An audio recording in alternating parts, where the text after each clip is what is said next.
Hi everybody, Jamie the Board Game Man. In today's episode, we are going back to the year 2019. This is by Mindware Games. 2 to 4 players. It is called Gembaton. And in this game, what you're trying to do is it's a tile placement abstract game. You're placing a tile down and you're also placing one of these little sets of jewels in those tiles that match the color of the tiles that you put down. For each jewel you put down, you get a point. But you don't want to set up your opponents, because if you get some in a row, then you get bonus points for those. You got to be careful.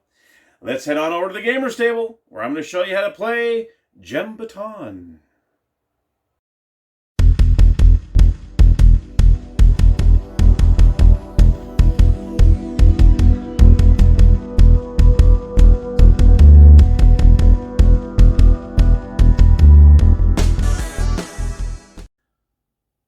All right, here we are at the gaming table, Gembaton. Let's check it out.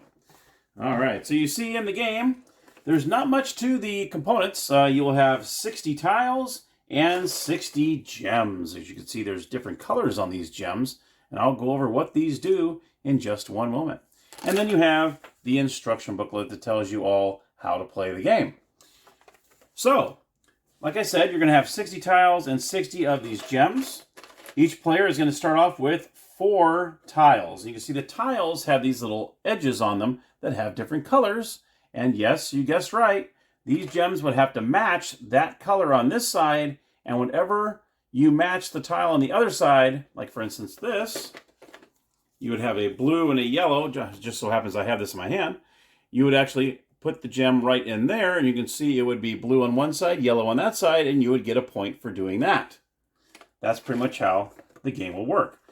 So, at the very beginning of the game, what you're going to do is every player is going to draw 4 tiles to start the game. So we're going to go ahead and play 4. We'll just do 3 players real quick, just to kind of show you how this works. Each player is going to get 4 tiles to begin with, and they're also going to get 4 gems as well. Now, these are supposed to be all face down, but just showing you how this works, I'm not going to really worry about getting each and every one of these upside down. But when you start the game, these should be upside down. And these tiles should be like this, so nobody can see what colors the tiles are. So every player is going to go ahead and start off with 4 of these gems as well. So 4 tiles and 4 gems. Let's go ahead and do that real quick. Like so. Everyone's picked their gems and tiles. And guess what? Now everyone's going to flip them up, face up. So everyone can see, I got 5 there. Oops. Everyone's going to see each other's tiles and gems. So all these are going to be face up. Everyone's going to put all 4 of their tiles and gems face up like so. Okay.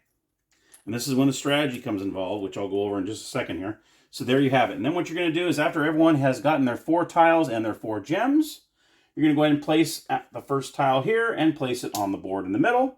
And then game begins. Now, what you're trying to do in this game is you're trying to score as many points as you can. Whoever has the most points wins the game. And how you score points is just like this. So you're going to have this middle tile right here. Now you're going to try to add to this tile. Now in order to add to the tile, you're going to have, as you can see on these colors here, you have blue, you have red, yellow, green, and so on.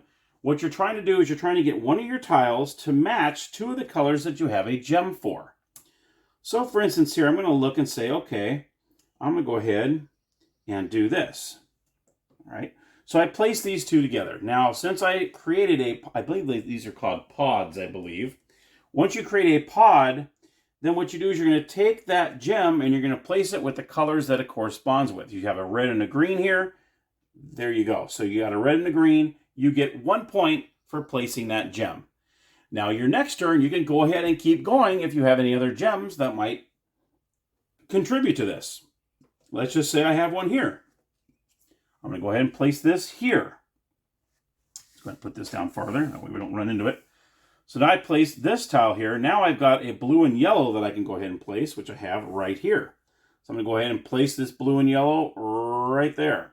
And then I get another point. So that is 2 points. Okay. I'm going to look and see, okay, what else do I have here? Is there any other things I can do here? Sure, I'm going to go ahead and do this. I got this here. I got a green and red. And there you have it. Now I've got 3 points. Okay, I've landed 3 of these. Is there any more of these I can do? No, I don't. So I'm going to go ahead and stop. You need a pen and paper. There is no score tracker or anything. It's just the tiles and the gems. So you need to get a pen or a pencil and paper and keep track of all the points. So for me right there, I scored 3 points because I landed 3 of the gems in there. Okay, that's how that works. Now the next player is going to go ahead and look at theirs and see what they can do. So they're going to say, okay, let's see what I have here. Is there anything I can do? Now, if the player looks and sees, you know what, there's nothing I can do. I can't do anything. Obviously, you can't place tiles like this next to each other. Well, there's nothing there. That's an illegal move, and so on. And let's see. He doesn't have anything here. Let's just say, I don't think I do have anything here. I could probably do this. Lay down this yellow and blue here. I'm going to go ahead and lay this here. So the yellow goes on one side, the blue goes on that side, and there you have it. There is a 1 point. Now, I'm going to show you how this works here. Let's just say we had, I'm going to do this. I'm going to show you how this works. So when you're laying these down, the one thing you want to try to do is get the same color in a row, in the diagonal. They do not work horizontally or vertically. You do not get additional points for that. But I'm going to see if we can do this. I'm going to go ahead and show you how you do 3 in a row. Let me see if I can find a double yellow in here. That way I can show you. Here's a double yellow. So we're going to do it. Let's say I put this here. I went ahead and put my gem here. Now you can see the little arrows. See the little arrows showing you this. These are the ways that you get your bonus points. So let's just say I got another yellow here. I'm going to do this way because we need to get another yellow in there. Okay. There we go. Now I have 2 yellows in a row. So what I want to try to do is I want to try to get another yellow in there. So let's just say I have this tile. I'm going to place this right here. So obviously for that, I would need another double yellow, which is right here. So let's just say I had this in my hand. I place this here. Now all of a sudden, look what happened. I have 3 in a row. So for this first one, I would get 1 point. All right. Then for this one, I would get 1 more point. You don't get points, extra points for 2 in a row. But once you get 3 in a row, that's when the bonus points start coming through. So I would get, if I were to just put this here, I would get 1 point for laying that down. And now I would get 3 points for having 3 in a row. And there you have it. So now I would end up getting 4 points just for that one turn. Because I went 1 and then the 3.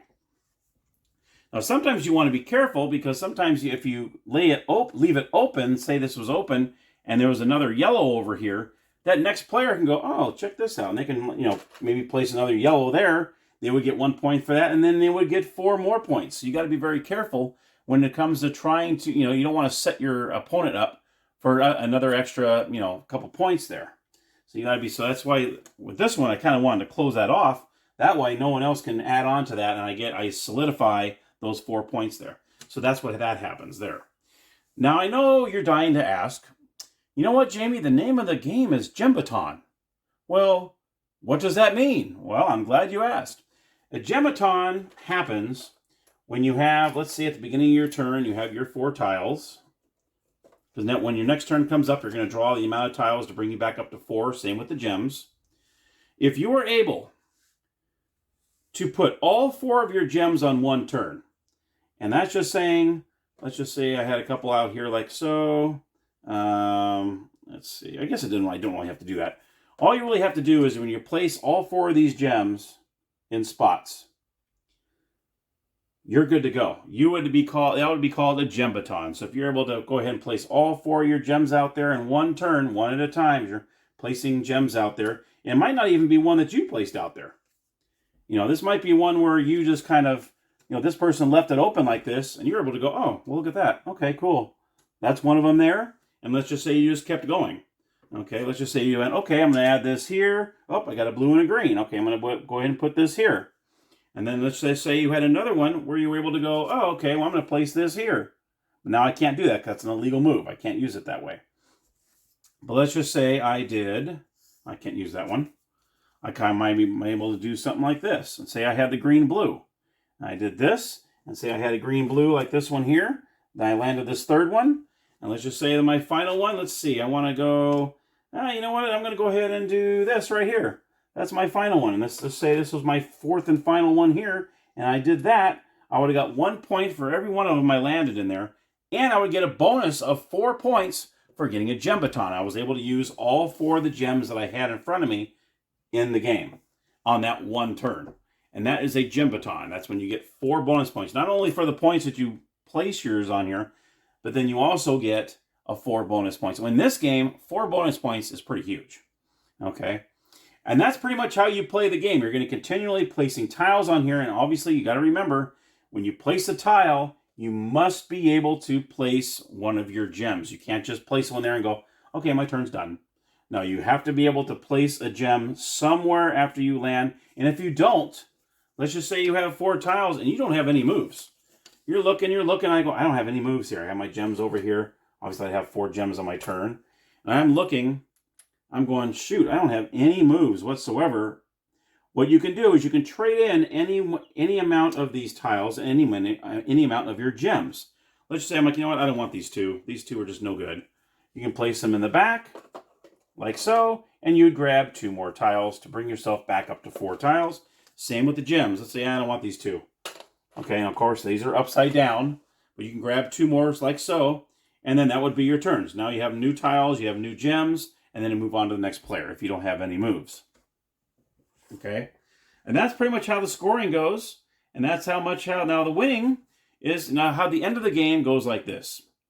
If the play continues until there are no gems left in the tray, so say all these gems are out now, everyone has them in their possession, but there's no more in here, all right? One player uses up all of their gems, so let's just say this is empty, and this player runs out of all the gems, then the game would end. Or let's just say there's a round where everybody passes. Everybody doesn't have a move. Then the game ends then too. Each player then deducts 1 point for each gem they have left in their possession. So once say this player, this is gone, this player plays the rest of their gems, play stops, that is the end of the game. So what I would do is I would look at my pen and paper, I would look to see how many points I had. This player would have -4, I would have -4 points. And whoever has the most points wins the game. Now you got to make sure that you remember that when you get ones in a row here, it's only when you have them diagonally, and when it's 3 or more, you get the bonus points. And you don't get any bonuses for horizontally or vertically. You do not get points for that. And that, my friends, is Gembaton. I hope you enjoyed the episode. Now let's head on over to the game room. I'll give you my final thoughts. All right, so my final thoughts on Gembaton. I think this is an under-the-radar game. This is a really, really cool game. I do like that all the tiles and gems are face up.